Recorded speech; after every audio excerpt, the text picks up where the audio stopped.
conflicting dissension started. And the average person was like, we're not having that. Right away, go report. So these people, of course, would deal with.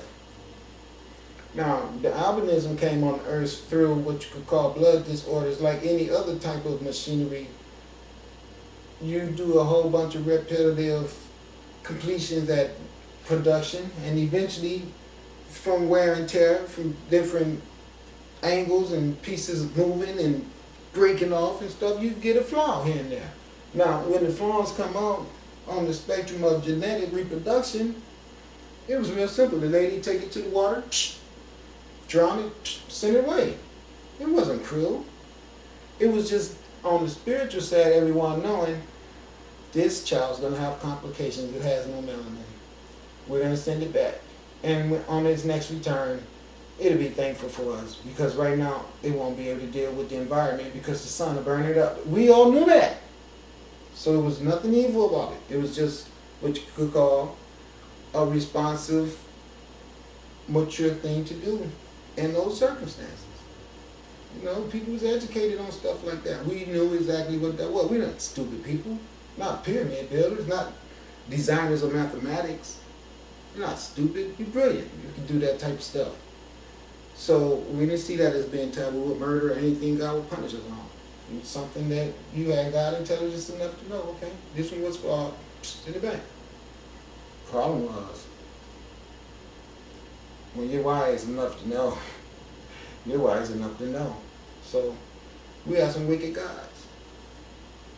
Real simple. They knew alchemy. And they wanted to be sitting in the throne. And the people that were sitting on the throne had been appointed by the universe to be there. And this person had not been, but this person had wisdom. Because a lot of people had wisdom. But the wisdom was something that was always checked and balanced and kept in control. Until, of course, one day somebody didn't do their job. Somebody got away with a few of those albinos. Took them and started breeding them with each other.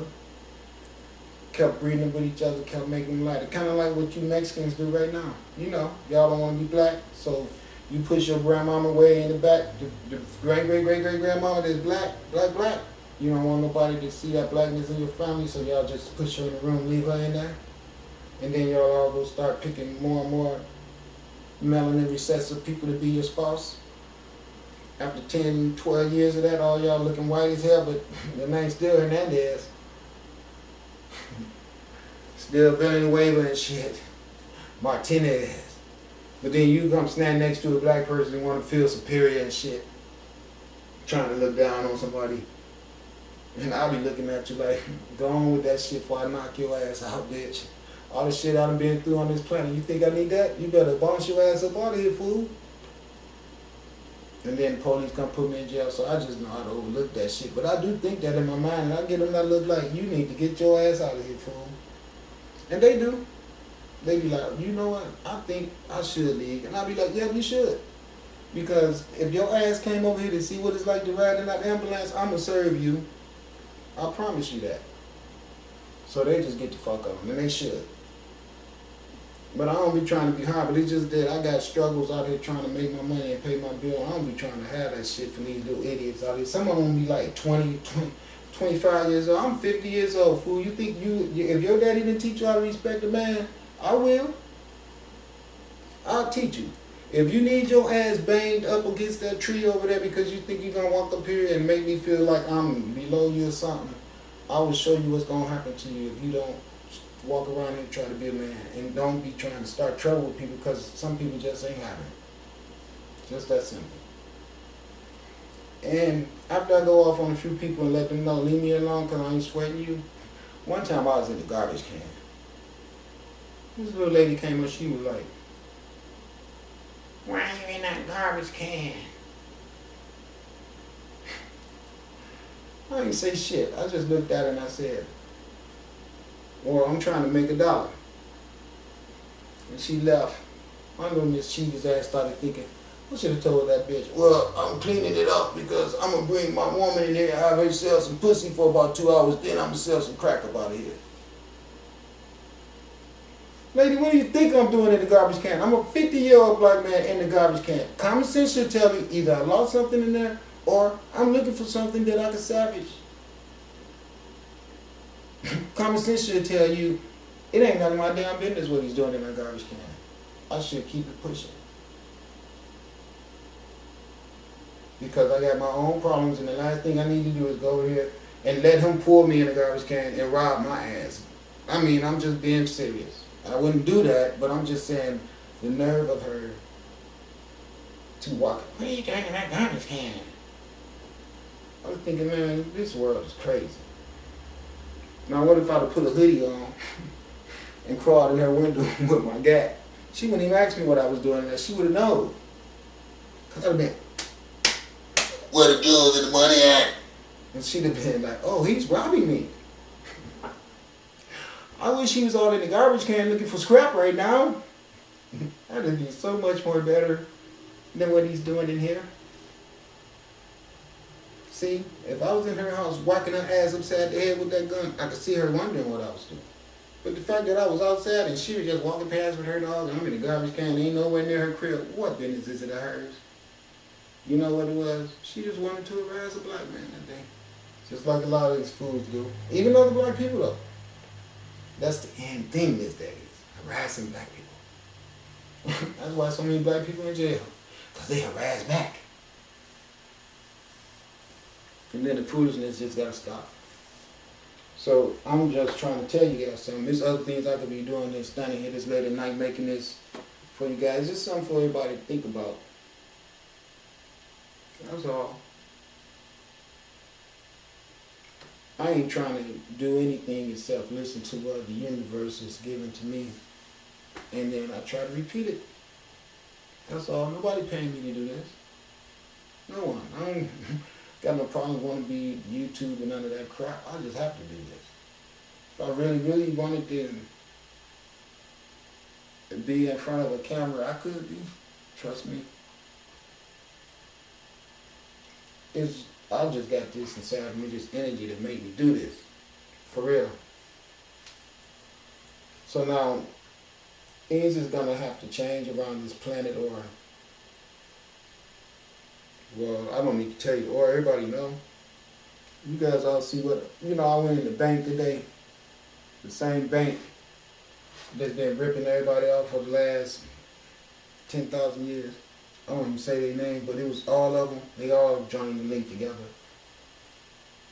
But the little lady, she had the nerve to ask me, well, why aren't you opening an account with us today? I said, well, I used to have an account here. She said, oh, man, how did that go? I said, it went really bad. Oh, would you like to try us out again? I was like, no. No, I would not. And she was like, oh, well, was it really that dramatic of an experience? I said, yeah, I got ripped off. Someone stole my money. From the bank stole my money. She said, the bank stole your money. I said, yes, the bank stole my money. And she was like, well, what happened?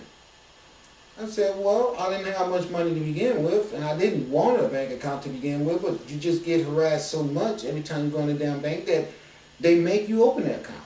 And I opened the account, and I didn't have no money in there one day but about $25, and I needed gas, so I made the fool mistake of spending $20 of that $25 on gas at the gas station, and I went to the bank a few days later to cash my check, and they told me when I was in the bank that I owed them $52 plus $20 that I didn't have sufficient funds for when I brought my $20 for gas. I said, well, I had $25 in the bank. And they said, well, no, because we have took $6.89 out for a banking charge. And I said, well, hold it.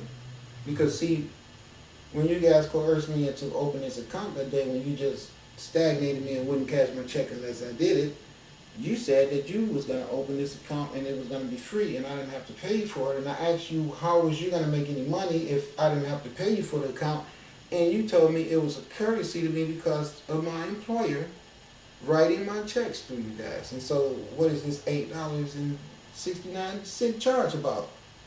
Oh, well, I don't know who told you that I didn't open your account, but you was misinformed. I said, yeah, well, I can understand why I was misinformed because you guys is making $70 off of me being misinformed.